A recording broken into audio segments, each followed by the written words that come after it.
శ్రీమాత్రే నమ. జయ గురు దత్తాత్రేయ నమ. ఈ వీడియోలో మనం ఆగస్టు 1వ తారీఖు నుంచి 31వ తారీఖు మధ్యలో జరగబోయే మాస ఫలితాలు కన్యా రాశి వారికి ఏ విధంగా ఉండబోతున్నాయి అన్న విషయాన్ని మనం సంచరించే ప్రయత్నం చేద్దాం.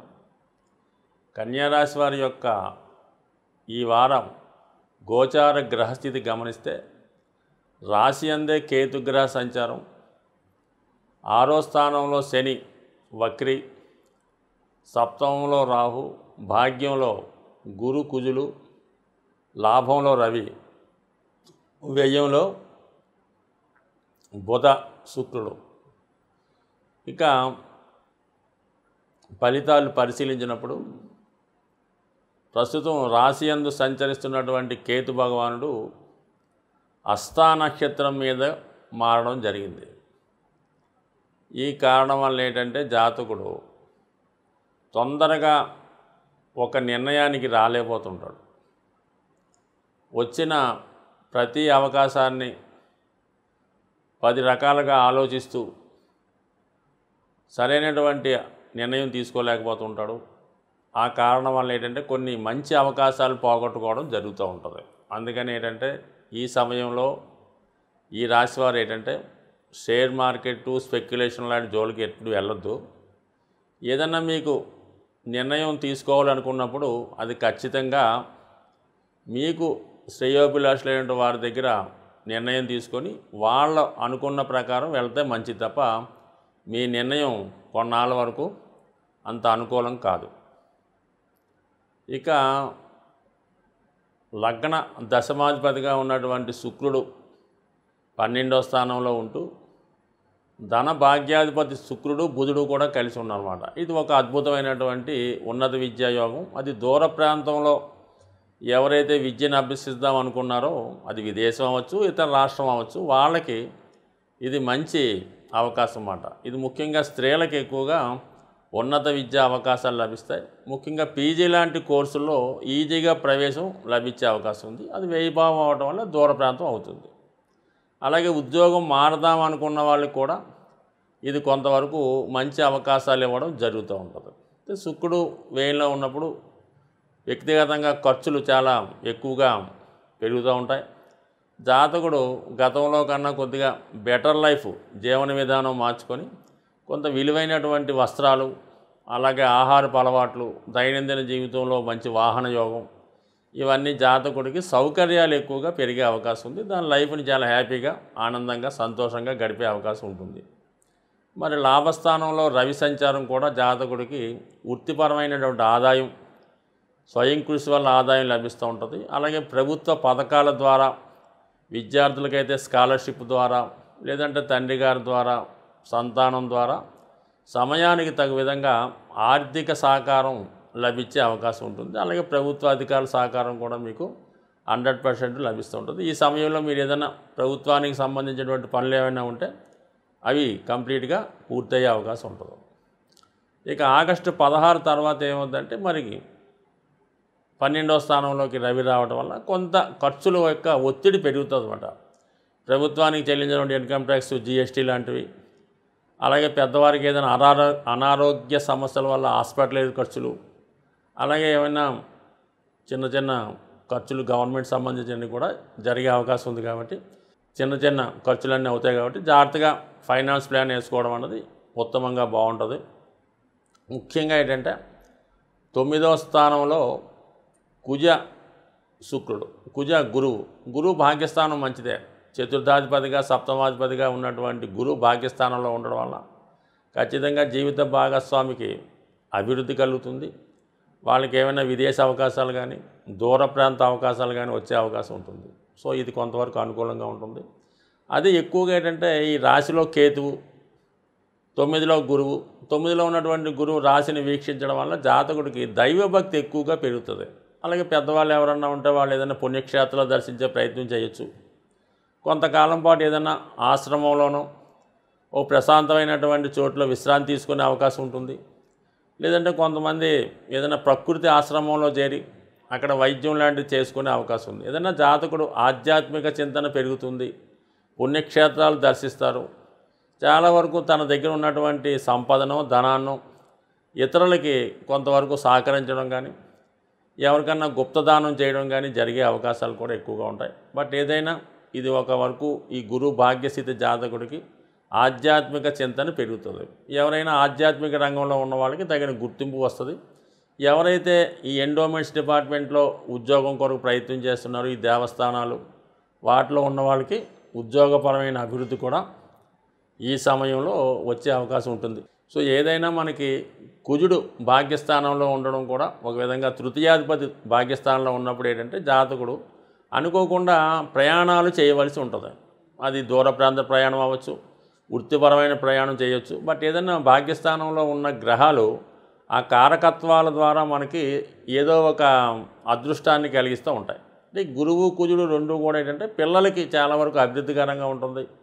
అలాగే అయినా భూమి స్థిరాస్తి కొనుక్కుందాం ఉన్న వాళ్ళకి కూడా చాలా అనుకూలమైన పరిస్థితులు రావడం జరుగుతూ ఉంటుంది. సో ఇది ఒక భాగ్యస్థానంలో మీకు ఈ రెండు గ్రహాలు కూడా ఖచ్చితంగా విదేశ ప్రయాణాన్ని కానీ పుణ్యక్షేత్రాలు దర్శించడం కానీ విద్యార్థులైతే విద్య కొరకు దూర ప్రాంతం వెళ్ళడం అవి జరుగుతాయి. యాక్చువల్గా శని భగవానుడు కూడా మనకు 6వ స్థానంలో సంచరిస్తూ మరి వక్ర గమనంలో ఉండడం వల్ల జాతకుడు గతంలో కన్నా ఎక్కువ సమయాన్ని కష్టపడవలసి ఉంటుంది.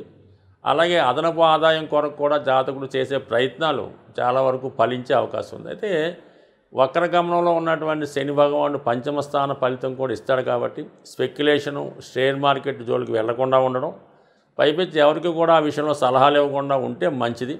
ముఖ్యంగా వివాహ ప్రయత్నాలు వాయిదా పడే అవకాశం ఉంటుంది.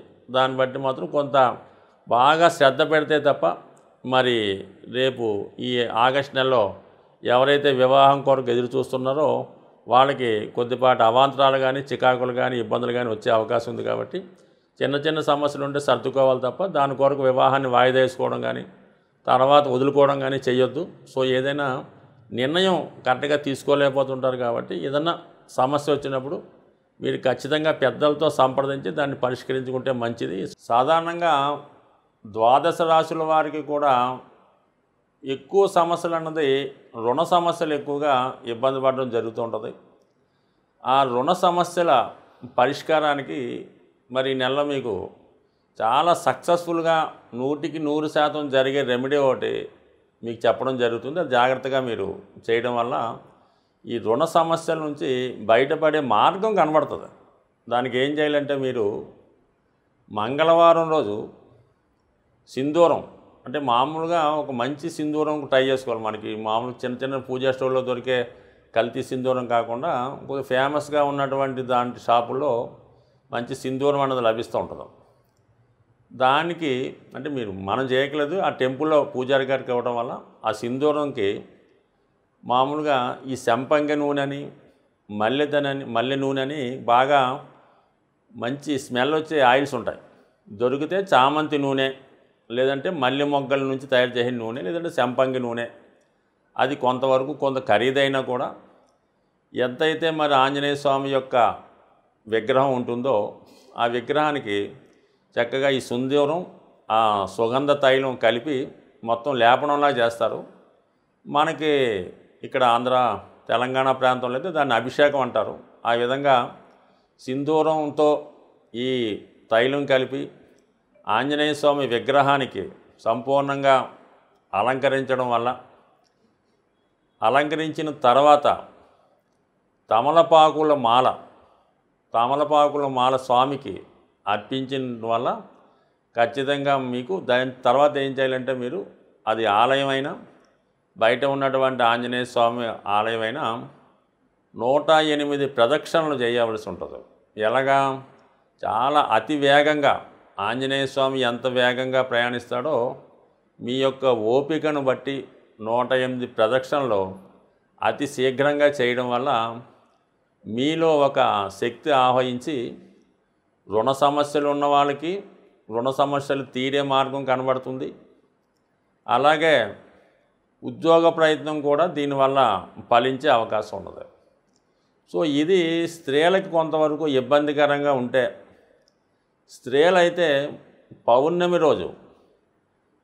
రోజు పొద్దున్న నుంచి సాయంకాలం దాకా ఉపవాసం ఉండగలిగిన వారు ఉపవాసం, లేని వాళ్ళు ఏదైనా ఫ్రూట్స్ లాంటివి తీసుకొని మరి పౌర్ణమి నాడు వెన్నెల ఎక్కువగా ఉంటుంది కాబట్టి వెన్నెల అంటే చంద్రోదయం అయిన తర్వాత వీలైతే మీరు తెలుపు రంగు వస్త్రాలు, మామూలుగా ట్రెడిషనల్ వస్త్రాలు అవ్వచ్చు, మామూలుగా మీరు లోకల్గా వేసుకున్నటువంటి పంజాబీ డ్రెస్ లాంటిది కూడా అవ్వచ్చు, తెలుపు రంగు వస్త్రాలు ధరించి అమ్మవారికి పాయసం నైవేద్యంగా పెట్టాలన్నమాట.